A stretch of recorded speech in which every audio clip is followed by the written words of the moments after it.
Bismillah de. Kur'an zavatlığa geldik. Şu şeyden Kur'an arkasında kaçar mı?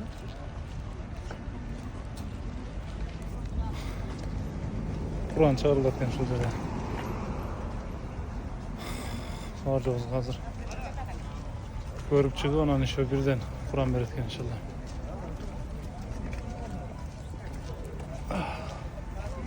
Öte son derken de Kita belum sholat asar, langsung pulang.